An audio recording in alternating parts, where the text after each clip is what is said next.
So welcome family. आज start करते हैं एक नई वीडियो के साथ एक interesting topic, article first of the Indian constitution. Without wasting any time let's go further. Article first को हम लोग 3 पार्ट में डिवाइड करेंगे आप लोग की सुविधा के लिए, क्योंकि लक्ष्मीकांत जिन्होंने पढ़ी होगी एज अ बिगनर लेवल तो उनको थोड़ी बहुत डिफ़िकल्टी होगी लक्ष्मीकांत को पढ़ने में, क्योंकि लक्ष्मीकांत ने सब चीज़ें मर्ज कर दी और फैक्चुअल चीज़ें ज़्यादा है। तो एज अ बिगिनर कोई भी पढ़ना चाहेगा तो उसको बहुत ज़्यादा डिफ़िकल्टी होगी लक्ष्मीकांत। ठीक है। एंड पार्ट फर्स्ट हम लोग देखते हैं, describe India that is Bharat as a union of state. ये अपने आप ही में एक विवादित लाइन थी। इंडिया रखें भारत रखें, तो हम लोग के कॉन्स्टिट्यूशनल मेकर ने इंडिया और भारत दोनों नाम को पिक किया और आर्टिकल फर्स्ट में ये मेंशन कर दिया कि इंडिया भी है और भारत भी है, ये दोनों नाम सेम है। तो इंडिया बुलाओ या भारत बुलाओ, इससे कोई भी फ़र्क नहीं पड़ता। इस चीज़ से हम लोग का विवाद ख़त्म हो गया। ठीक है। और इस लाइन से हम लोग को 2 चीज़ सीखने को मिली, नेम एंड दूसरी चीज़ नेचर। एंड दूसरी चीज़ nature, name and nature. Union of state एक नेचर है। Concept of union of India. Union of यहाँ पे स्टेट होगा, यूनियन ऑफ स्टेट इंडिया नहीं, यहाँ पे यूनियन ऑफ स्टेट होगा।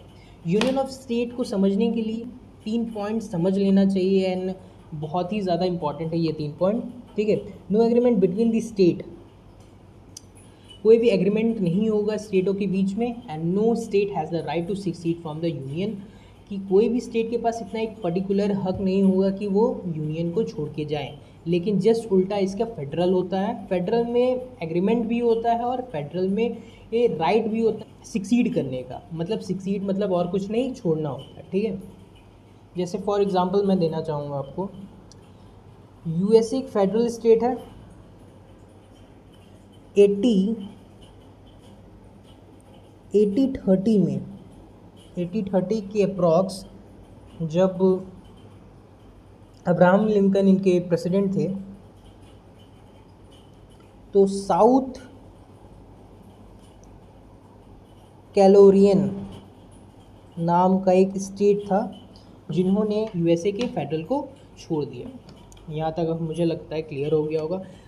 अब देखिए थर्ड पॉइंट, अंबेडकर साहब said about union of India. हाँ, यूनियन ऑफ इंडिया के बारे में देखिए अंबेडकर साहब ने क्या कहा था, integrally whole and divide into state only for convenience of administration. इस लाइन को समझने के लिए मैं इस हाथ का इस्तेमाल करूँगा। डरिए मत, मार नहीं रहा हूँ, बस समझा रहा हूँ। देखिए ये मेरी 5 उंगली है, आप समझ लीजिए ये 5 स्टेट है। ठीक है। अब इन सबको मैं इकट्ठा करता हूँ तो ये पंच हो जाता है। तो इसी तरह से, इसी एग्ज़ाम्पल से अंबेडकर साहब ने ये कहा कि भाई ये इंटेग्रली होल है एंड कभी भी इसको मैं इकट्ठा कर सकता हूँ। और ये बस 5 उंगली इसीलिए अलग अलग हैं कि इनको बस एडमिनिस्ट्रेशन करने के लिए ईजी पड़े। ठीक है। इस लाइन का मतलब भी आपको होगा, और नहीं आया होगा तो कमेंट बॉक्स में ज़रूर कमेंट कीजिए, और वरना रिवाइंड करके 1-2 बार देखेंगे तो आ जाएगा। चलते हैं थर्ड पॉइंट पे।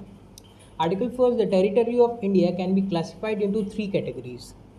3 कैटेगरीज में टेरिटरी ऑफ इंडिया को बांटा गया है। Part first, territory of state. ये देखिए राज्य के क्षेत्र हैं, ये राज्य के क्षेत्र हैं। टेरिटरी ऑफ स्टेट मतलब राज्य के क्षेत्र हैं। ठीक है। आर्टिकल फर्स्ट में ये भी मेंशन किया गया है। और इसका दूसरा पॉइंट है यूनियन टेरिटरी, जिसको हम लोग जानते हैं केंद्र शासित प्रदेश से। और इस समय मैं बताना चाहूँगा, इसमें बहुत बच्चे कंफ्यूज होते हैं। 28 स्टेट हैं एंड 8 यूटी हैं कैसे, ये भी एग्जांपल देना चाहूँगा। देखिए अभी 1 साल पहले दमन and Diu and Dadar and Nagar Haveli को मर्ज कर दिया गया है, और इन दोनों कैपिटल ध्यान में रखने वाली चीज़ है, ये दमन है। देखिए एक बात हम लोग ने पढ़ी है, दमन एंड दीव एंड दादर नागर हवेली को दोनों को ऐड कर दिया गया है, और दोनों की कैपिटल क्या रखी गई है, दमन। ठीक है। And part 3, territory that may be acquired by the government of India. ऐसी टेरिटरी जो भी एक्वायर्ड की गई है गवर्नमेंट ऑफ इंडिया के द्वारा, जैसे कि सिक्किम है, पौंडीचेरी है, दादर नागर हवेली है, दमन एंड दीव है, ठीक है। एंड ऐसी बहुत सारी स्टेट हैं जिनको भी एक्वायर्ड करके हम लोग के यूनियन ऑफ स्टेट में मिला दिया गया है, यूनियन ऑफ इंडिया में मिला दिया गया है, ठीक है। एंड आज के लिए इतना ही, मिलते हैं कल की वीडियो में। तब तक के लिए जय हिंद, जय भारत।